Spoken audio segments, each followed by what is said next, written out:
episode 539 with Dr. Maurice Isserman, as we just discussed, author of The Winter Army, about I'll just read the title, The Winter Army, the World War II Odyssey of the 10th Mountain Division, America's Elite Alpine Warriors, which is on Audible. I will put it in the description, as always, and as everyone knows, I only have on authors of books that I enjoy. So if it's on here, it's because I like it, but because I like the sound of my own voice more than I like breathing.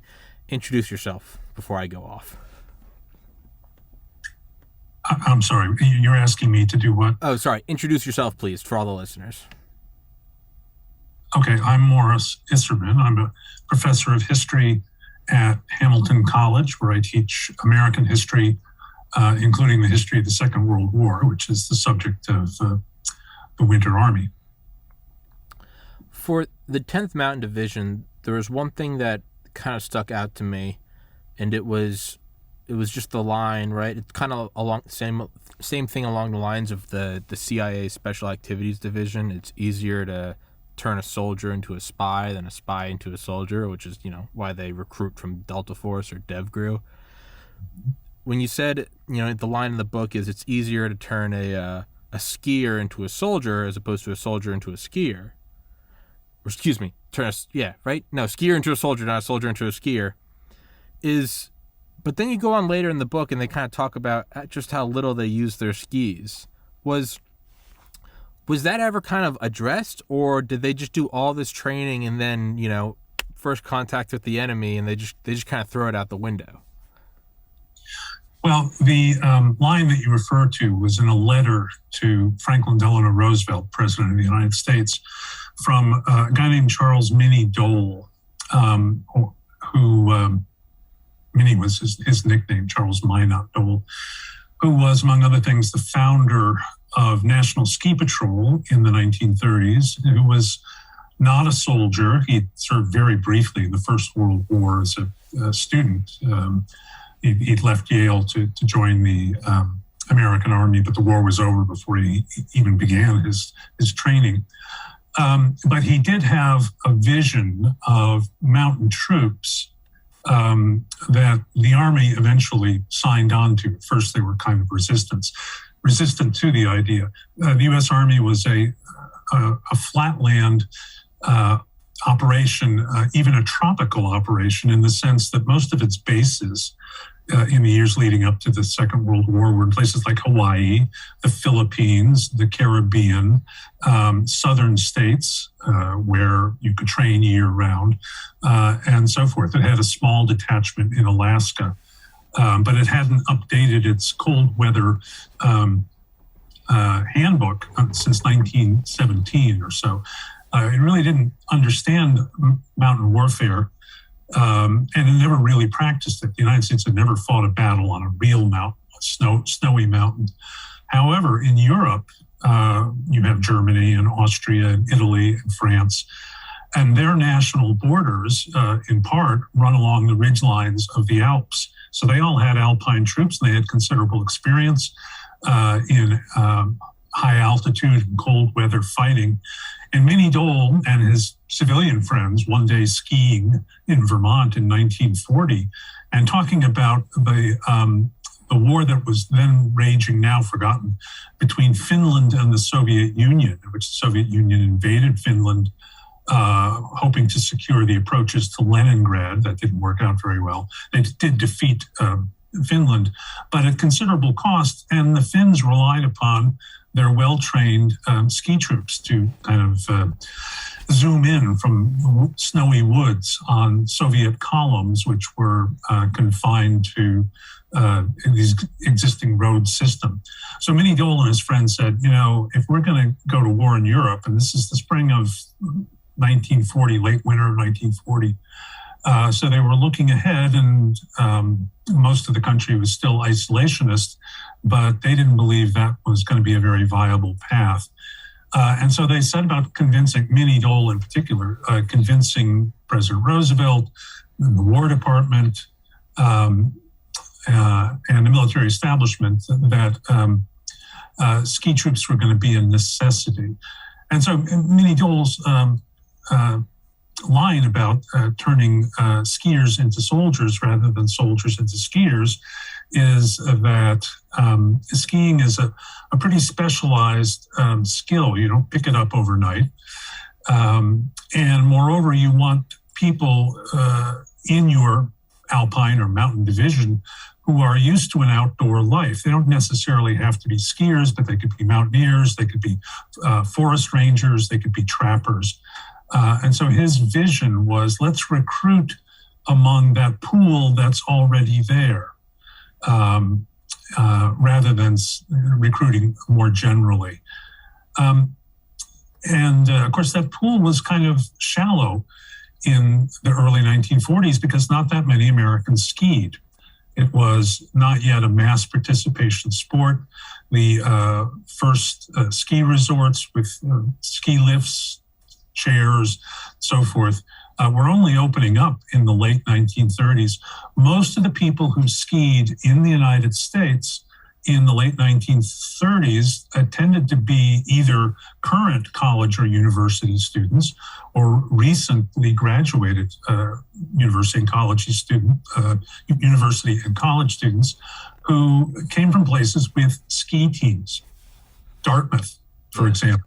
Dartmouth sent 116 recruits into the 10th Mountain Division, plus their ski coach, the Swiss-born ski champion, Walter Prager. College in Massachusetts, the University of Oregon, University of Washington, University of Colorado, places that were near mountains, places that were in cold climates, or where this part of the year was a cold climate.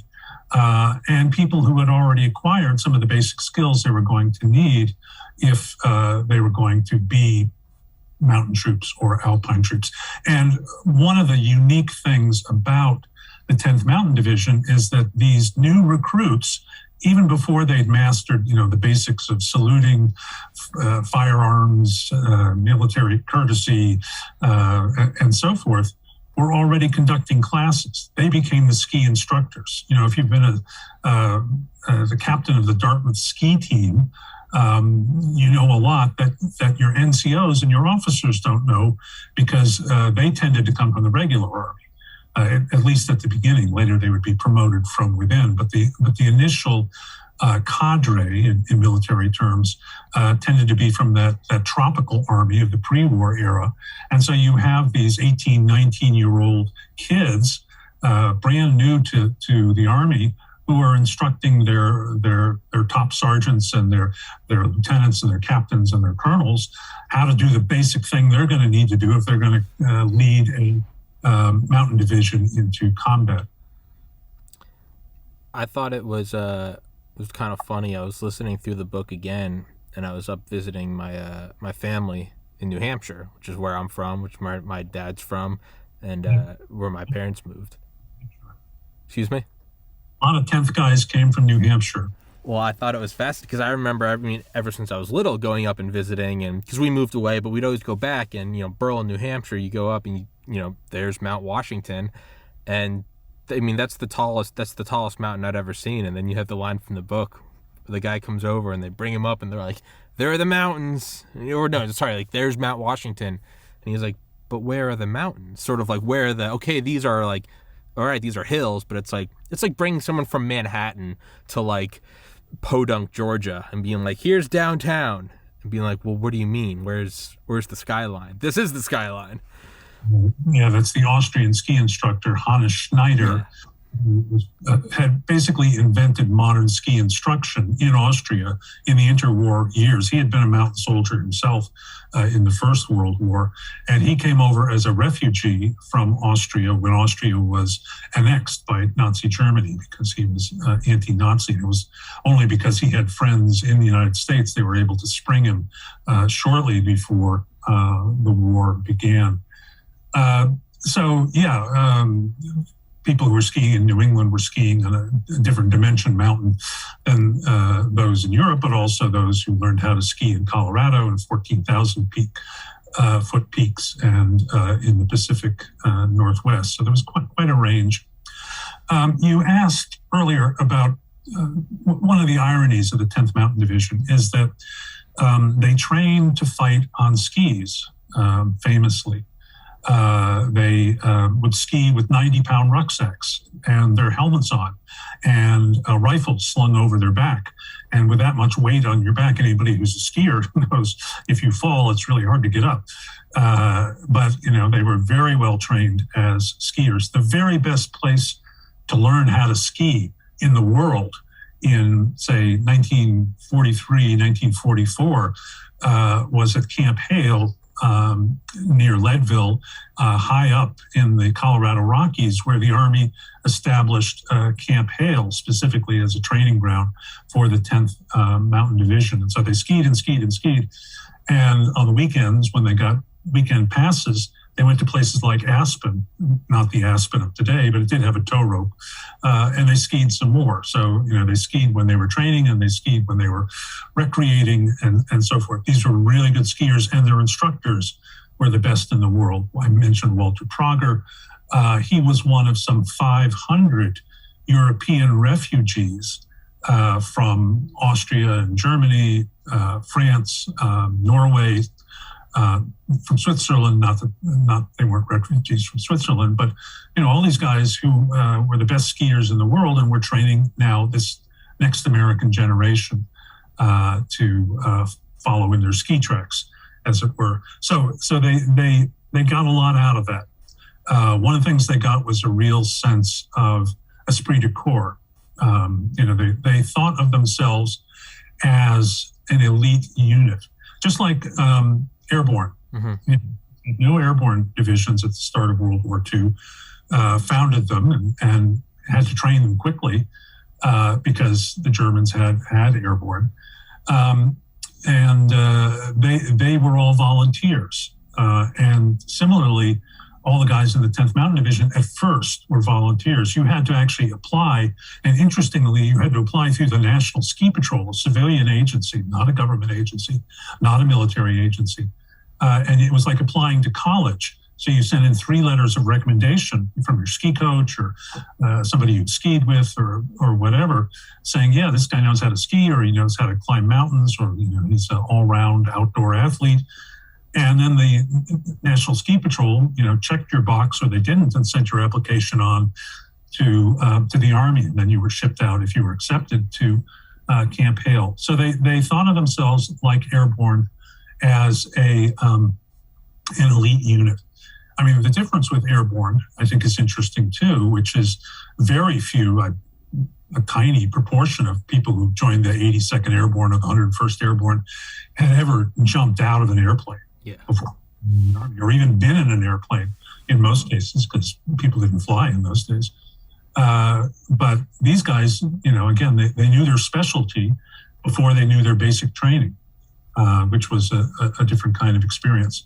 So anyway, they got a lot of morale building out of being this, and they had special patches and so forth.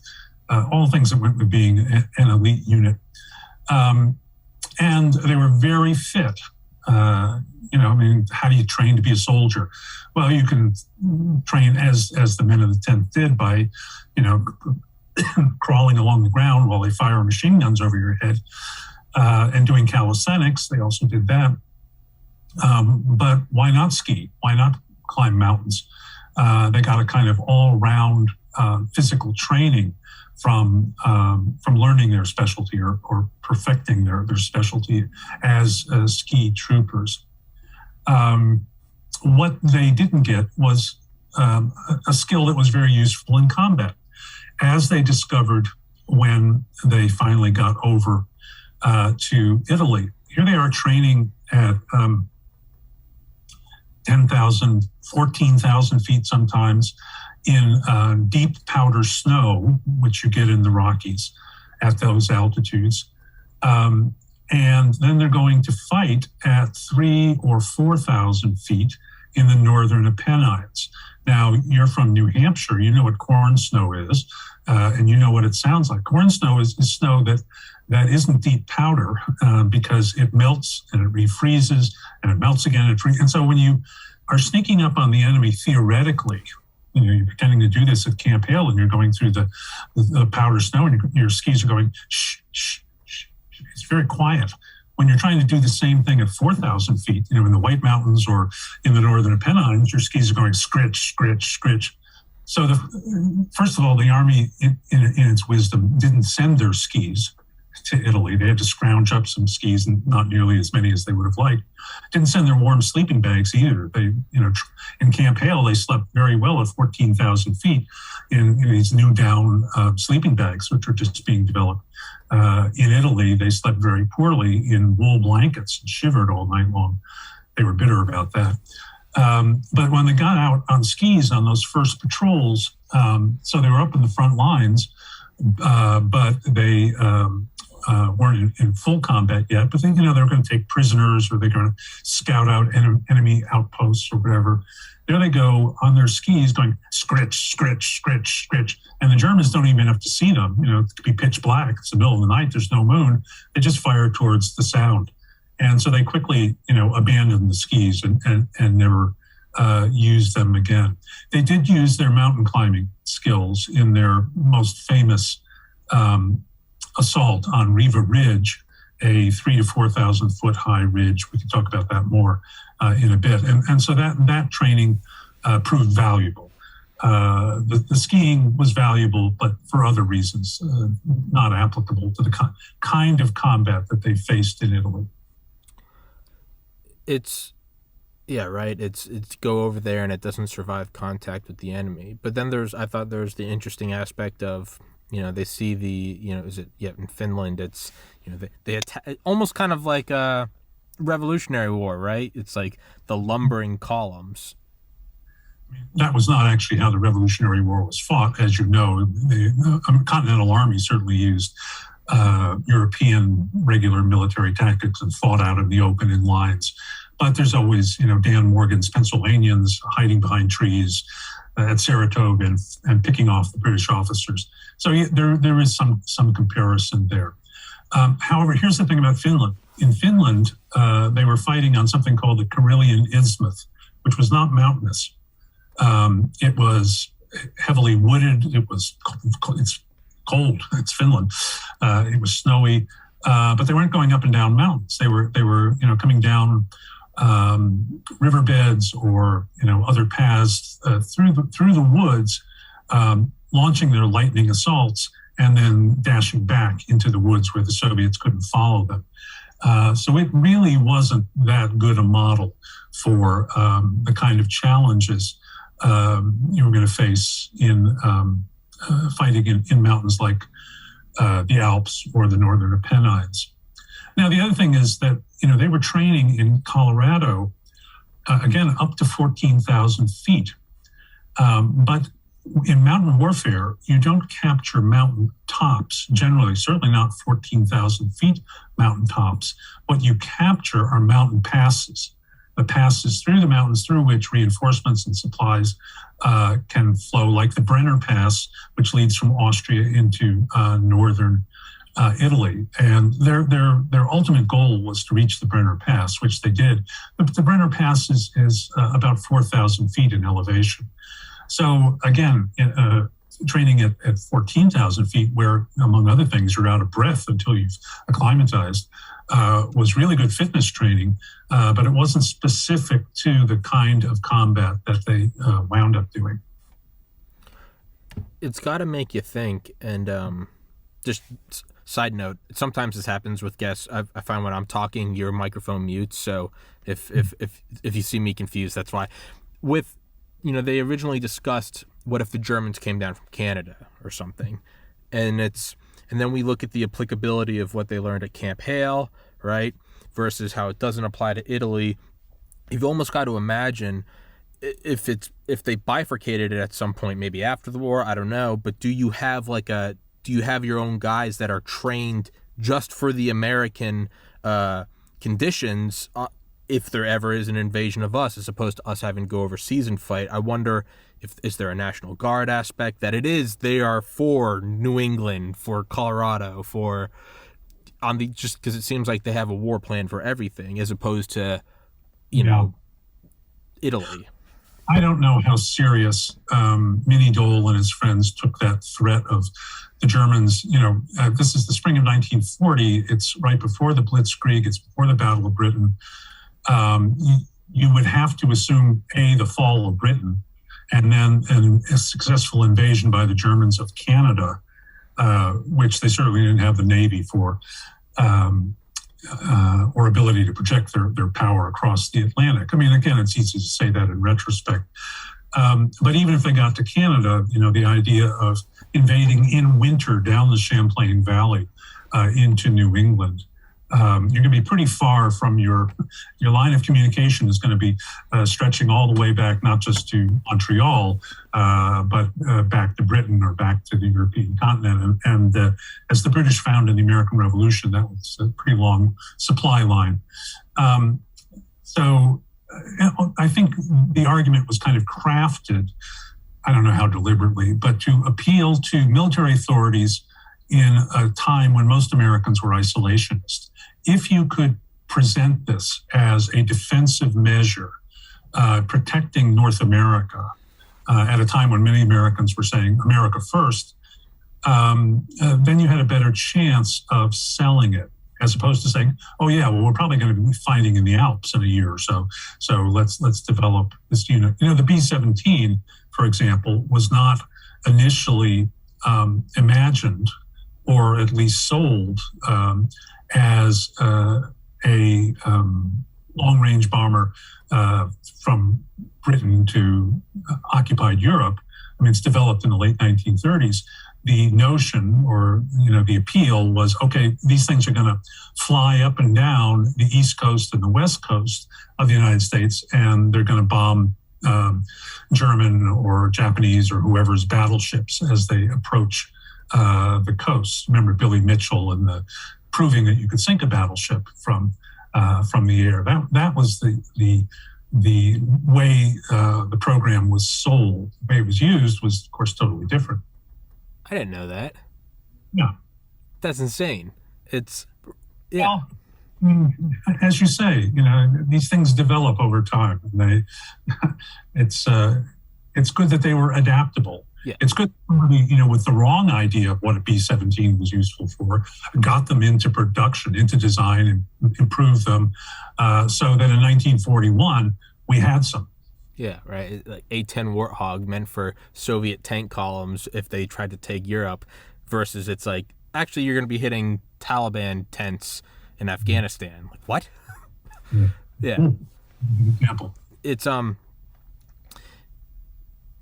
you have to wonder, and this is more speculation, I guess more deviating from the book, you have to wonder what other examples of things did we look at what the Finns did. It's like we have to be able to fight in that same aspect, yet we so clearly seem to bungle, is that the right word, Vietnam, or even we're seeing now in the Middle East, an inability to adapt.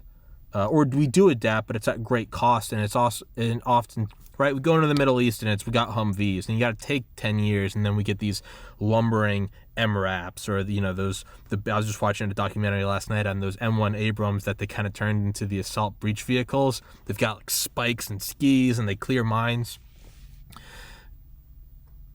Do we have to wait for a war to break out to go, we need to start adapting to that situation? Is it too expensive to try to adapt to every potential situation at every given time? Like, do we need to adapt to a mountain warfare if there doesn't seem to be any mountain warfare geography in the future, if that makes sense? That's a big question. I'm not sure I'm qualified to give you a broad answer. Just a note on Afghanistan, the 10th Mountain Division was disbanded in November 1945. It was reconstituted as the 10th Mountain Division Light Infantry in 1983 and 1984. And ever since then, it has been the most deployed unit in the U.S. Army. Their main base is not far from where I'm sitting here in upstate New York, at Fort Drum in Watertown, near the Canadian border. And they actually turned out to be very well. They're deployed so often because they're very well suited for the kind of fighting, which is often on very rugged terrain, sometimes at highish altitudes, in the cold. They don't ski into battle.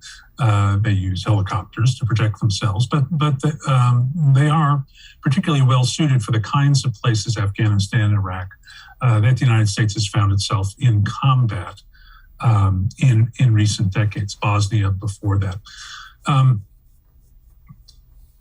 But what the kind of wars the United States fights well are wars like World War II, where an advantage in firepower and industrial production and the American tactic of going after the main force of the enemy, derived, not from General Patton. He learned it at West Point, where it was taught ever since the Civil War. General Grant, you're not here to capture cities; you're here to attack General Lee's army, and that was the attitude that the United States brought into the Second World War, which, once it built up sufficient force in Britain, proved the winning strategy.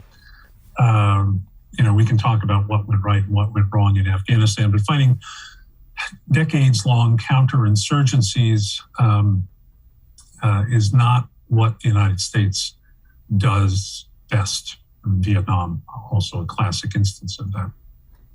So, the 10th proved to be the right unit for the right assignment, particularly in the mountainous terrain of northern Italy, where they were assigned. One of the things they did learn how to do in their training in Colorado, which was also useful in Italy, was how to use mules to transport weapons and supplies to carry out wounded, because there are places you can't get a Sherman tank and you can't get a truck or a Jeep up, but you can get a mule up. So that part of their training was also relevant to what they encountered in Italy. You gave a great example of the ability of the U.S. government or the military forces to adapt and to apply those adaptations in time of war. And it's the entire setting up of the camp, from straightening out the roads to bussing in all the people and making the area suitable for training. And then also there's this sort of like crash course on learning. If I could use an analogy with this podcast, first episodes were on a laptop above my parents' garage in a big room that echoed. Fast forward 500 episodes and it's completely shifted. But you talk about the hail hack, right? Altitude sickness. Ando hack, right? Yeah, what was it? Ando was a railroad station up there in the Eagle Valley, in the Rockies, at about 9,000 feet. Yeah, so they built this camp in record time from scratch. There was nothing there except for a railroad line, which is why they said, okay, it's in the mountains, and get a railroad up there, get trains up there for supplies, and bring the recruits in and so forth. But this is a good place to build it, and it has access to much higher mountains. You climb for a day and you're up at 14,000 feet. So all that was the good. The thing they didn't count on was that they were in a high alpine valley, protected on three sides from prevailing winds by these rock walls that rose up from the valley floor. And that meant that, this has been a pristine valley, but when you start sending 3 or 4 trains up there today, and they're burning soft coal, and you have all of these coal stoves turning out heat through the winter in the barracks and the other buildings at Camp Hale, what you soon get is it looks like a 19th century British industrial city. You get this pall of black smoke up above, which is continually sort of blackening the snow below and blackening the lungs of the soldiers who are training at Camp Hale. So you're coming up, let's say you're from the Midwest, you're already got it. By the time you get by train to Denver, you're a mile high, you already have a headache. And then you go, another 4,000 feet elevation in the same day or later the same day up to Camp Hale, you're already feeling pretty crappy. And then you add on to that the fact that, you're breathing in this polluted air. And so people soon developed sore throats, deep chest coughs, bronchial coughs, their lips dried and split. So, for the first couple of weeks you're there until you adjust, your body adjusts, you're pretty miserable. And some of the men never adjusted. They had to be moved to lower elevations, and maybe then they could be brought back. But, some of them just couldn't put up with it. So it was called the Pando hack, because, almost everybody had it in the first weeks of training. Not a good introduction to the Army. It seems fitting, though. It was it ever there was just a brief mention of it in the book, but I was wondering if you're aware of if there was ever any growth off this aspect of using using artillery to induce an avalanche? Yeah, that was a really bad idea. You certainly use artillery to induce an avalanche, but you can't necessarily, and they still do actually in the high mountains. But unless you're an expert on avalanche, which, the officers who were ordering these things, you can't necessarily say how big an avalanche it's going to be or, where it's going to wind up. And so they almost wound up, the first time they tried this, wiping out, their own camp up in the mountains. They certainly didn't use it in Italy, and they didn't have the snowpack in Italy to need to use it. There were a couple of feet of snow. Could you go more into the, it almost seems to be a timeless tale. Well, I guess I'm kind of defeating my own purpose because I couldn't name a modern example. But the writing of the articles about, like, oh, these guys are elite, they're from Harvard, and it's... Yeah, I mean, they didn't court that kind of coverage, but they certainly got it. They became media darlings. Celebrated for their educated backgrounds, as well as for their all-around outdoor skills.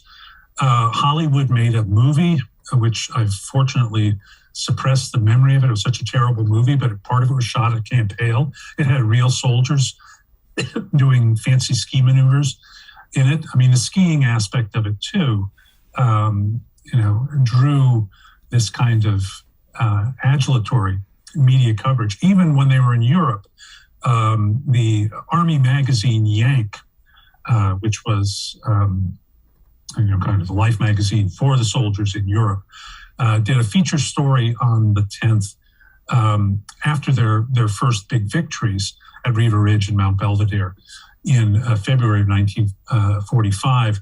And they wrote about, these wonderful guys. And, the sergeant is saying, half of my platoon is made up of Princeton grads.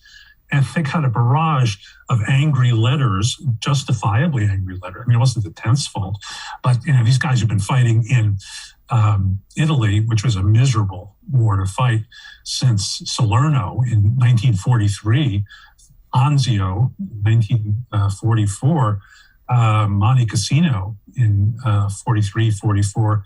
And they said, these guys, the Germans aren't going to look at your bachelor's degree or your PhD. They want to know if you can fight, and maybe these guys can do it or not. But we're the real heroes here. We've been here much longer. And, the 10th guys were embarrassed, they said, by that kind of coverage. One of the aspects, though, of they were a pretty well-educated bunch. The Army gave a standard intelligence test, and you had to score. I don't remember the score you had to get, but if you scored above a certain level, you were considered a candidate for officer candidate school. You could go off and train, be a second lieutenant.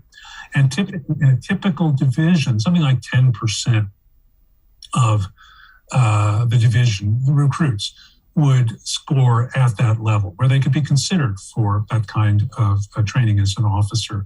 In the 10th Mountain Division, it was more like, I can't remember the exact figure, but it's more like 30 or 40% who trained. And you can question, those intelligence tests. And these are guys with college training, and they'd taken a lot of tests. But, they had a very high proportion who were seen as officer material. But not very many of them took advantage of it because a division, about 15,000 men, can only use so many second lieutenants. And what they feared was they'd go off to Fort Benning, which was center for officer training, get their second lieutenant bars, and then they'd be sent to some flatland division. They wanted to come back to fight with the 10th.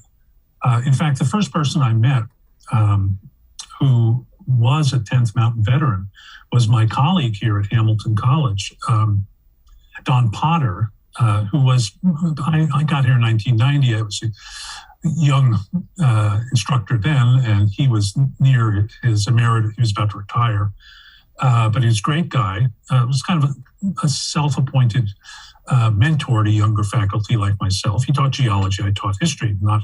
Wasn't my field, and we also shared outdoor interests. And he told me a lot about his 10th experience, not the combat part, which he didn't even tell his family, but the training at Camp Hale. And he was one of the people who did go off to Benning. He decided to risk it. And so through the summer and early fall of 1944, he was training at Benning. And then he came back just before the 10th left for Italy. So he rolled the dice and it worked out for him. But what it meant was you had all these other guys just as well qualified as Don to become officers who, served out the war as privates or corporals or sergeants. You had very, very, very well qualified non-commissioned officers in all kinds of ways as a result. Don, by the way, I was talking about their educational background. He had grown up near where I'm teaching at Hamilton College. He had grown up in Saranac Lake in the Adirondacks, and then went to Williams College in Western Massachusetts, where he was on the Williams College ski team. But in the spring of 1943, dropped out to join the 10th, as many of his teammates did as well. You talked about towards the end how a lot of them they were gearing up to go be part of the mainland invasion of Japan. Right. There's kind of just like the lack of the skis, there's sort of this ironic full circle. We have a tropic army, we need a mountain army, and then you take the mountain army and you're like, let's go invade the Pacific Island hopping campaign. And it's just this kind of ironic full circle. I mean, granted, there are mountains in Japan. Was that based on we just needed everybody, or did the 10th Mountain have a specific lethal edge or tactical advantage that they would be part of it, or was it just we're throwing everyone? Yeah, well, just to back up a little bit, they didn't know where they were going to be assigned, and one rumor while they were doing their training in the U.S. was that they would be sent to Burma, where you do have mountainous terrain. It's not cold, but it's very rugged terrain. And of course, they all hoped that they wouldn't be sent there. I mean, I think any American soldier in World War II, given the choice of fighting in Europe or fighting against the Japanese in the Pacific, would have said, I think I'll go to Europe. Norway was another possibility. The Germans had occupied Norway, and obviously they had mountains and it was cold. So when they got on the boats in December of 1944, the Battle of the Bulge was just breaking out. And some of them thought they were just going to be deployed, in Belgium, used to plug the hole. But Italy was certainly the right place for them. But after that,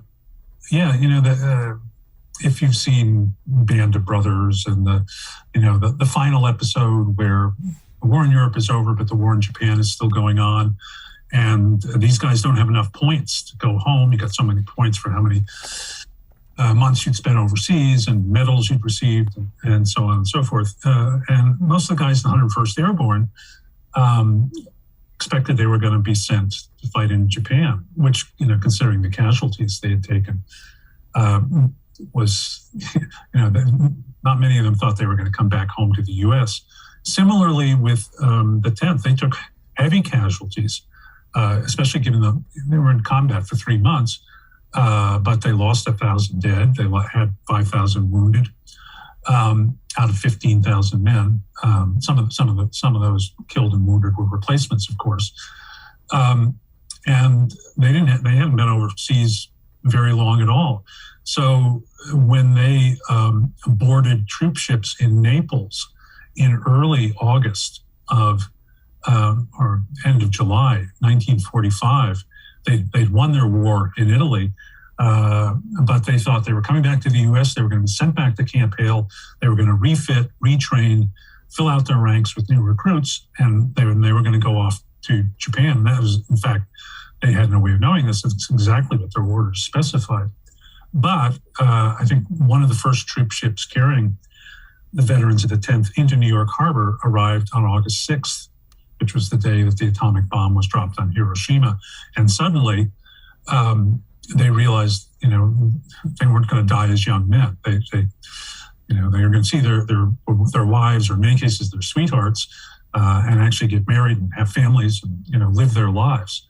So you can imagine the kind of emotional turnaround that represented for them when they found out that they weren't, in fact, heading off to the Pacific Theater. That's something that's still debated to today. Should we have nuked? Personally, I can only hold one opinion, because my dad's dad was going to be part of the mainland invasion, and I wouldn't be here. So, he would have been cannon fodder. So I can't hold any other opinion than we should have used them. And obviously spiral off, and do we have to do it? Could we detonate it up? But it's very easy to talk in hindsight. There's one line. It's a complicated question. But in reality, if we're going to talk about a moral line being crossed, that line had been crossed a long time earlier by Britain, by the United States, in the bombings in Europe. I mean, Dresden, Hamburg, 40,000 people died in Hamburg in an incendiary attack by the Royal Air Force. The United States wasn't doing that yet. We were still kind of clinging to this notion of precision bombing. So we bombed in the daytime. The Royal Air Force said, that's not going to work. So they just bombed at night. But you can't really see your target at night. But if you drop incendiaries, you can see your target. So, when you're prepared to kill 40,000 Germans, most of them civilians, in Hamburg, 25,000 Germans, most of them civilians in Dresden, you're not going to spend a lot of time thinking about killing Japanese civilians. If it was right, then it was right all along. If it was wrong, then it was wrong all along. But it's not specific to the atomic bomb. 500 B-29s flew over Tokyo on March 6th, 7th, 1945, and dropped incendiaries on Tokyo. 100,000 people died horribly. Again, most of them civilians. On August 6th, one B-29 flew over Hiroshima, dropped a bomb, and 100,000 people died, and more later because of lingering effects of radiation. But where's the moral difference? It's the same casualties, same character of warfare. I mean, it feels different because, the destructive capacity of an atomic bomb is so much greater than a conventional bomb or an incendiary bomb. But really, again, that line had been crossed earlier. I agree 100%, and it's very easy in 2021 in an air-conditioned room and a leather couch, or a chair, talking. It's very easy for us to armchair. We should or shouldn't have done this. When there's 85 million dead, including civilians. When you're finding concentration camps. When Americans, they're finding Americans with their eyes gouged out and their genitals chopped off and put in their mouths, and you're on these island hopping campaigns. Bill O'Reilly's book, Killing the SS. Say what you will about Bill O'Reilly, I don't care. He has a great ghostwriter. Killing the SS. One of the lines, and you just brought it up, is when they found out about the atomic bombings, a lot of the guys, their first initial thought was, we can start planning for more than the next 24 hours. Yeah. Well, I could say a lot about Bill O'Reilly, but I'll... Oh, yeah. Like I always say it. I'd say he has a great ghostwriter. Whoever his ghostwriter is writes great books. So, anyway, back to the 10th. Yeah.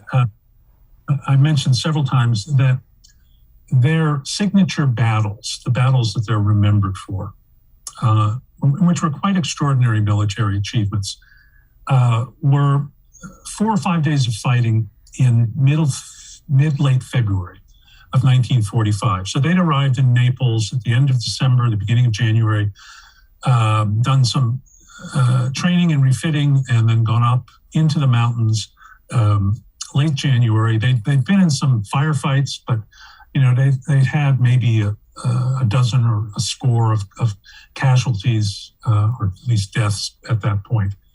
But starting on February 18th, they came into their own. They were sent to attack Riva Ridge, about a 4,000-foot ridge line, which was separated by about a mile from a mountain massif. A massif are 2 or 3 mountains kind of jammed together with saddles between them, called the Belvedere Massif. And the importance of Belvedere was that it had artillery and artillery spotters on it who could see the main road. There were very few roads going through the Northern Apennines. The Northern Apennines separate the relatively lowland area around Florence down to Rome from the Po Valley. Florence and Rome are to the south. The Po Valley, which includes Milan and Bologna, and which is the industrial and heartland and the agricultural breadbasket of Italy. They're only about 20 miles apart, but you got these mountains in the way, and you only got a couple of roads going through the mountains. So in order to break through the mountains, you had to capture the high ground, Belvedere. And the Americans had tried that. Also some Brazilian troops. Who knew there were Brazilians fighting on our side in Italy? But there was a Brazilian division. They tried, they weren't mountain troops, and they couldn't hold the mountain, Belvedere. So the 10th Mountain guys get there a few months later, and their commander, General Hayes, looks at Belvedere, and then he looks over a mile away at Riva Ridge, and he says, I see what the problem is. We have to capture Riva Ridge because the Germans don't have artillery up there, but they have artillery spotters. And their artillery is on the far side of the ridge, and they can call in accurate gunfire, artillery fire, on anybody trying to capture Belvedere, the Belvedere Massif. And so the first thing we're going to do is take out Riva Ridge, which had never been attempted before. And Riva Ridge, there were only like 150 Germans on top at any one time. But the side that faced it, and I've stood at the base of this in the summer, but the side that faced it was about a 3,000-foot rocky cliff. And there were no obvious ways up it. There were some pathways that local farmers could find their way up. But the Germans were so confident that no military unit, and Americans perhaps in particular, they didn't have great respect for the Americans at that point. They didn't bother to mine it. They didn't bother to patrol it. They didn't put up barbed wire on it. They just said, they're never going to get up it. So what General Hayes did was he sent out scouts, and these guys are trained at Camp Hale, and they know about mountains, and they identified four or five trails, and actually eventually went up 4 of them. And on the night of, I think, February 18th, 19th, 1945, 700 soldiers who've never really been in combat before, in the pitch black in February, go up icy, narrow trails where if one of them fell and their firearm discharged or their helmet clattered, they bring the wrath of the Germans down on them. And they got to the top without alerting the Germans. It took them hours to get up there. And then they swept away the German defenses at the cost of 1 man wounded. And the Germans, being the Germans and being very good soldiers, began counterattacking the next day. And they counterattacked for 4 or 5 days, and they took casualties. But they did what it would have been very difficult for non-mountain troops to do as green troops. They went up as green troops, and by the end of the 4 or 5 days, they were seasoned troops. And similarly, the next night, the rest of the division goes up Mount Belvedere, which is not as steep. It's, if you're from New England, the comparison to Mount Monadnock might make sense. It's kind of the same shape, kind of gently sloped. But the Germans have put in barbed wire and mines, and they have the gullies zeroed in with their machine guns and their mortars and their artillery. So that was a much bloodier affair. The Army estimated it would take 2 weeks to capture the Massif, and the 10th did it in four days of hard fighting. And the Germans, again, they counterattacked. But, if ever an untrained unit earned its distinction as being veterans, it was in those 4 or 5 days of fighting in February of 1945. So the 10th, the rest of their history, maybe we're running out of time, but just briefly, they fight their way all the way up to the foothills of the Alps. Essentially, they cut off the German retreat from Italy across the Brenner Pass into Austria. There was some fear that they put up a last-ditch defense in the Austrian Alps. And in all that time, they never failed to take an objective which they were assigned. They were never driven from an objective which they had captured. They were the sharp end of the spear of the American advance.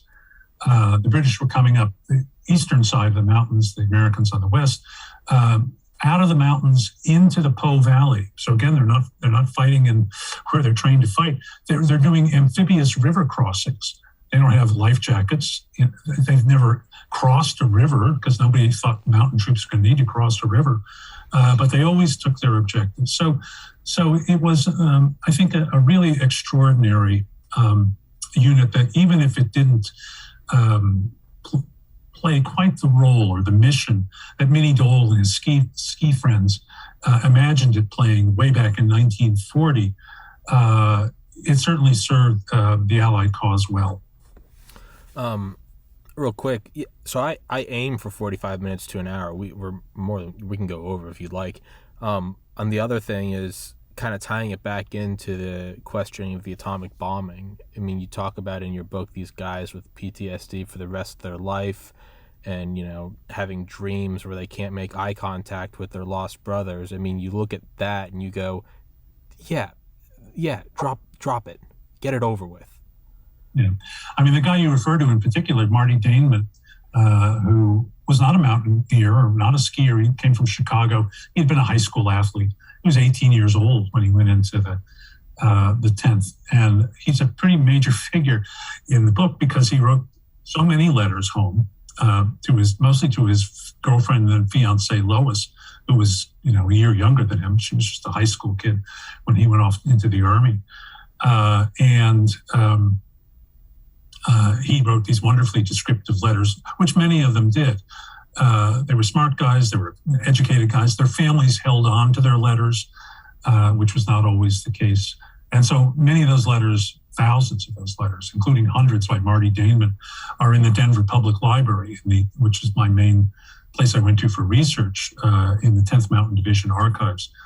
So I was very fond of Marty. I was in touch with his family, his sons, while I was writing the book. They sent me a wedding photo of Marty and Lois. Marty got off the troop ship in New York City, and 2 weeks later he's in Chicago. I mean, he was probably there even sooner. 2 weeks later he's in Chicago in his uniform, standing next to Lois in her wedding gown, and they got married. So he was, all of 20 and she was all of 19. And he went on to have a very successful life. He was a businessman. I had 4 sons, again, who I was in touch with. Seems like a great guy. He wrote a memoir of his time in the 10th, which was also very useful to me. But he did report these dreams that he had of being on top of Mount Belvedere after 2 days of fighting, in which he killed men, he wrote to Lois, I just turned 20, but I feel like I'm 30. Like, that's old. But, when you're 20, it seems old. Later on the third day, he and a friend of his went out onto the saddle between Mount Belvedere and Mount Gorgolesco, the next mountain in the Massif. And they found the bodies of their 2 best friends from Camp Hill training days. And the bodies had swollen, as bodies do. And you see all those Civil War photos of swollen bodies in Gettysburg. Well, the same thing happens, maybe a little slower in the cold in the mountaintops. And they had body bags with them, but they couldn't fit the bloated bodies into the body bags. And so they had to, just imagine, they had to insert their bayonets into their friends' bodies to release the gas so they could fit the bodies into the body bag. So, Marty came out, and many of the 10th guys came out to live very successful lives thereafter, but, they carried the burdens of combat, which means, you can draw many lessons from it, but one is we should be very careful before we send, young men and now young women into those situations, especially where we may not have a very clear mission in mind to achieve. One final note on the 10th, and then I'll finish, but the 10th comes back and they find all those skis that didn't get sent overseas are now in Army surplus stores. And the warm clothing and the sleeping bags and all the stuff they would have liked to have had. And thousands and thousands, millions of Americans are now getting interested in winter recreation. And these guys basically invent the modern skiing and more broadly winter recreation industry. They transform Aspen into the Aspen of today. One of them creates Vail. And today, if you go to Vail, there's a statue of the 10th Mountain Trooper in the very center of the little ski community there. They're very well remembered in Colorado because of their importance of the 10th, but creating the ski industry there. In fact, you can buy 10th Mountain Division specialized auto plates, license plates. There's a 10th Mountain Division trail that goes hut to hut through the Rockies. They're also very well remembered in your New Hampshire, in my upstate New York. They created ski resorts all over the country. They founded Nike shoes. Bill Brower, who had been a Sierra Club climber in Yosemite of some note, became the director of the Sierra Club after the war and transformed what had been an outdoor recreation group in California. It had about 10,000 members, but they were all in California, into the country's leading environmental group, a national group. So these guys, were important in the war, and then they were important in the post-war. And I was very glad to get to know some of them. Don Potter, I got to know very well. Some of them I only met on my book tour. The book came out in 2019, and some of the talks I gave in upstate New York, I had a guy come to Utica, where I was giving a talk at a local bookstore, and from nearby Remsen, and he was 102 years old. And, he asked a good question or made a good statement. I mean, still pretty sharp. I went up and talked at Fort Drum to soldiers, some of whom were deploying for Afghanistan. This was fall 2019. They're very interested in the old 10th and their ancestors in the 10th. But there was a 10th veteran there who was 95, local guy.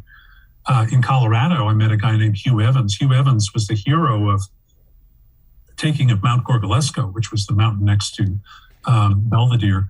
He won a Silver Star. He led a single, he saw a friend of his dying, and he was enraged, and he said, "Follow me, men," and 3 or 4 of them amazingly did, because they were attacking entrenched Germans on the very peak of the mountain. And he and 2 or 3 others got on top, and they killed 20 Germans. He took 10 prisoners when his machine gun was empty, and he got a Silver Star. He came to my talk in Boulder, Colorado, in the Boulder bookstore, and he was, talking with everybody there. And it was a great honor to have someone like that come. And these guys are, the youngest of them are 95. They're not going to be with us much longer, but I was glad, to see at least the last veterans of the 10th.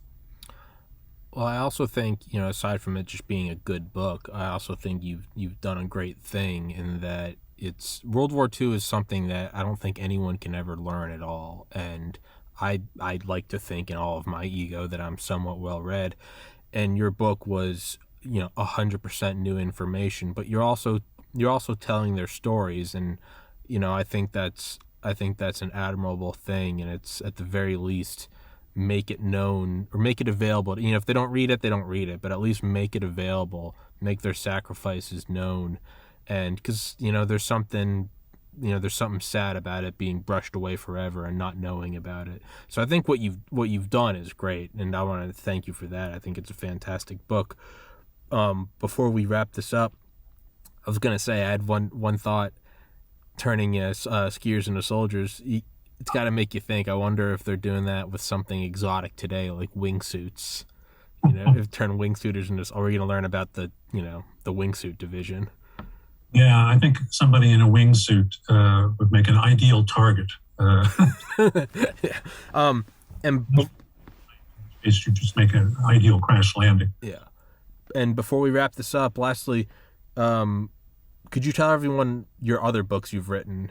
So, this is my third mountaineering book, and I got interested in the history of the 10th through books I'd written earlier about Himalayan mountaineering. I published a book in 2008 called Fallen Giants, co-authored with a friend and climbing partner, Stewart Weaver, and then a book that came out in 2016 called Continental Divide, which is about American mountaineering. And in both of those books, people who would later show up in the 10th were important figures in the 1930s. And so that, along with being friends with Don Potter here at Hamilton College, that also drew me to the topic. And I've written other books, but those are the two most relevant. I will put the links to the books in the description. It has been an absolute pleasure talking to you, sir. Thank you for your time. You are a walking encyclopedia of the 10th Mountain Division. Your ability to just go off on facts is astounding. So, man, it's a pleasure being here. Well, thank you so much, Dr. Maurice Isserman, author of the Winter Army about the 10th Mountain Division. I will put it in the description on Audible. You don't even have to sit down and read it. You can just listen to it like me. It's a fantastic listen, great narrator. It's fascinating, and again, it's just you're removing another layer of dust, of historical dust on the sacrifice that millions and millions of men made for us to have the freedom to sit here and talk about whatever we'd like. So thank you, sir. And I'll email you when this is up, and I'd love to have you back on sometime. Okay, thanks, Tommy. Thank you very much. Take care. Bye-bye. Stay safe, everybody. God bless America.